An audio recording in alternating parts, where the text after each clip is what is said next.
પ્રધાનમંત્રી નરેન્દ્ર મોદીનો હરિયાણામાં હુંકાર, કહ્યું નિરંતર અને તેજ વિકાસ એ જ ભાજપનો મંત્ર. પીએમએ હિસારથી અયોધ્યા વચ્ચે પહેલી ફ્લાઇટને આપી લીલી ઝંડી. પીએમએ એરપોર્ટના નવા ટર્મિનલ ભવનનો કર્યો શિલાન્યાસ. યમુનાનગરમાં કરોડોની પરિયોજનાઓની કરાવશે શરૂઆત.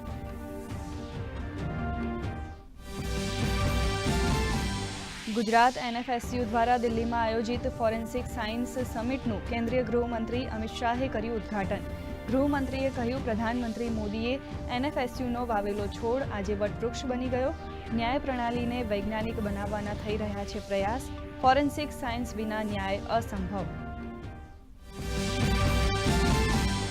બંધારણના ઘડવૈયા અને ભારત રત્નથી સન્માનિત બાબા સાહેબ ડોક્ટર ભીમરાવ આંબેડકરની આજે જન્મ જયંતિ.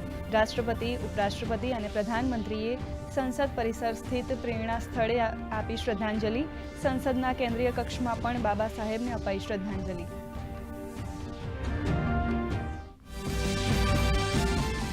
મુખ્યમંત્રી ભૂપેન્દ્ર પટેલે વિધાનસભા પોડિયમ અને ગુજરાત વિધાનસભાની સામે ડોક્ટર બાબા સાહેબ આંબેડકરની પ્રતિમાને પુષ્પાંજલિ કરી અર્પણ. વિધાનસભા અધ્યક્ષ શંકરભાઈ ચૌધરી, મંત્રી ભાનુબેન બાબરિયાએ પણ આપી શ્રદ્ધાંજલિ. રાજ્યભરમાં ઠેર ઠેર ઉજવણી.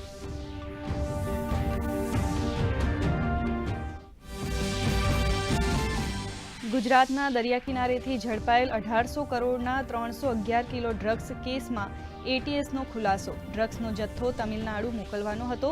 ભારતીય કોસ્ટગાર્ડ અને એટીએસનું સંયુક્ત રીતે ઝડપી પાડ્યું ડ્રગ્સ.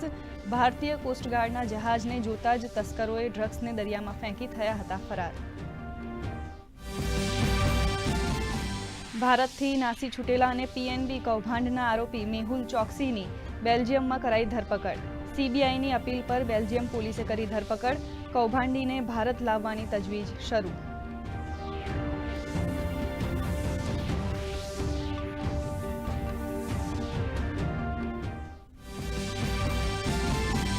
રાજ્યમાં આગામી 15 થી 17 એપ્રિલ સુધી હીટવેવની આગાહી.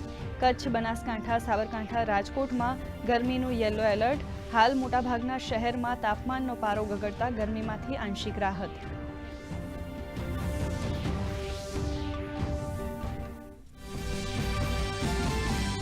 અને આઈપીએલમાં આજે લખનઉ અને ચેન્નઈ વચ્ચે મુકાબલો. લખનઉના અટલ બિહારી વાજપેયી સ્ટેડિયમમાં રમાશે મેચ. લખનઉ હેડ ટુ હેડમાં આગળ. ચેન્નઈએ સિઝનમાં 6માંથી માત્ર 1 જ મેચ જીતી.